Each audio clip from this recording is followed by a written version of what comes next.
We are seeing more signs of friction in the ceasefire between Israel and Hezbollah. The Israeli military says the militant group has fired into an Israeli military position.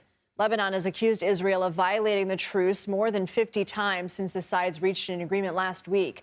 Hezbollah said today's attack was a warning to Israel over those supposed ceasefire violations. The Israel Defense Forces say an Israeli-American soldier held hostage in Gaza was actually killed during the October 7th attacks last year. Omer Neutra held dual citizenship in the U.S. and Israel. He was doing military service in Israel when Hamas invaded on October 7th, killing roughly 1,200 people and capturing 250 hostages. His parents were on the front lines of the effort to free the hostages. CBS News' Jim Axelrod spoke to them. Tears come at night. And I've been showering so much because I cry in the shower, just let it out. And then I come out and I have to refocus again. They've done nothing wrong. Let them go home.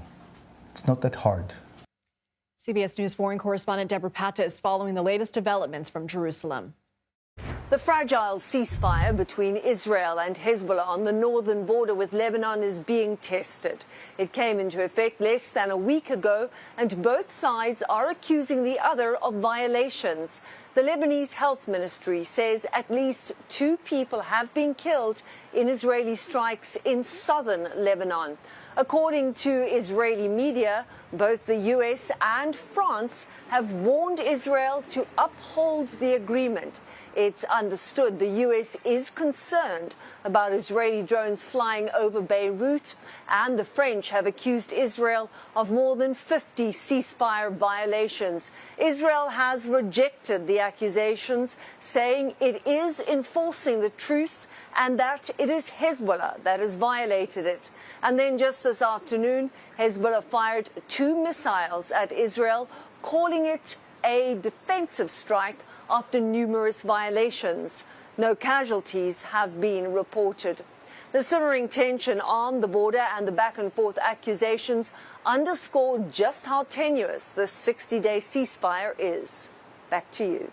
Debora Patta, thank you. Also in the Middle East, a dramatic shift in the civil war in Syria. Over the weekend, rebel fighters took control of Aleppo, Syria's largest city, after a battle with government troops loyal to President Bashar al-Assad. His regime has responded with airstrikes backed by Russia. Al-Assad's regime has also been supported by Iran and the Lebanese-based Hezbollah militant group. The Syrian civil war dates back to 2011 and has cost hundreds of thousands of lives.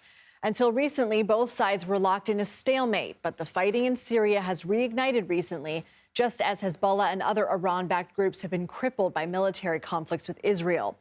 Russia has been diverted, of course, at least in part, by its war in Ukraine.